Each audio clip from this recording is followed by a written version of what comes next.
Hey, you look at the in this country, what do they want? They want people to come from Africa. The Mexicans want people, they stick up for their own kind. The Mexicans want more Mexicans here. It's that way. There's all black colleges, there's all black churches, and nobody complains. But if whites have all white college, all white church, they're racist. I think it comes from a history of the fact that they had to, because of segregation. They had to establish their own schools and churches. Yeah, African Americans. Well, that's true. And everybody got along. Wow. What you just watched there, ladies and gentlemen, is a classic case of what my man Pascal Robert likes to call romancing Jim Crow. Now, what is that? What does that mean? It's a practice that a lot of white people, and to surprise you, some black people, it's this idea that blacks had it better off when everything was segregated and they were left on their own, right? White people say, well, things were more peaceful and we had less uproar, which, of course, because the state and law enforcement were on our necks. But black people say, well, in our neighborhoods and during segregation, there were some black business owners who had candy shops and bakeries, and somehow that means that black life was way better, which just ignores the plain fact, the material fact that back in those days, before desegregation, about 65% of black people were day workers in farms and fields, right? Like farmhands. Or they were working in somebody's house as a domestic servant type of person. So, no, that's not a better outcome for anyone. And more importantly, to the guy's other point where he's like, well, when the whites make their own institutions, it's racism, and the blacks, it's like, excuse me, black people were forced to have their own institutions like HBCUs. They couldn't go to white colleges. They couldn't go to white churches. They had to make these all black institutions. And, and lastly, white people have always been invited to these places with no problem, with open arms. It's not the same situation where people were busting white people's heads for showing up to these black institutions. In fact, it was the opposite. They got a lot of love whenever they showed up to those institutions. And everybody got along good back then. Sorry, say that again. The segregation, everybody got along good.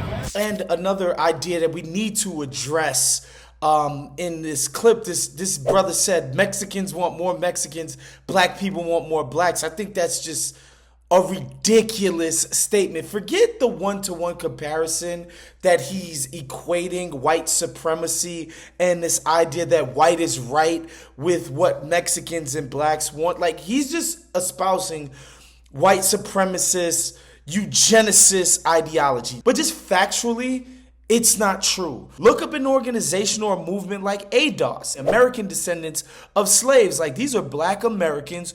If you look at some of their rhetoric concerning black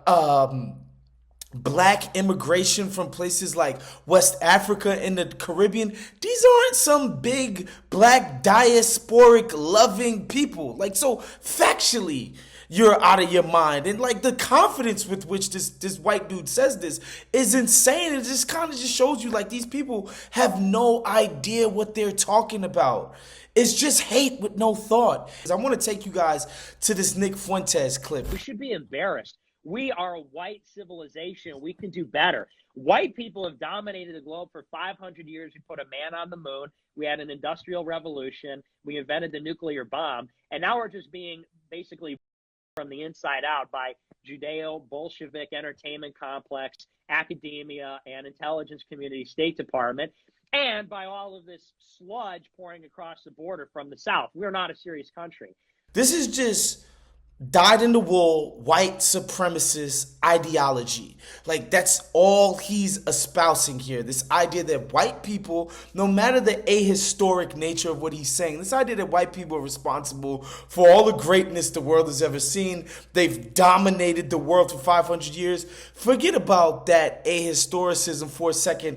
The part that kills me is these quote-unquote patriots, America first, American exceptionalism types. Like, this guy is citing China as the model of what a country would be, what a nation of people would be. China is actually a competent country with efficacy. You can't say that about America. You can keep sputtering and saying, you really believe China? Yes.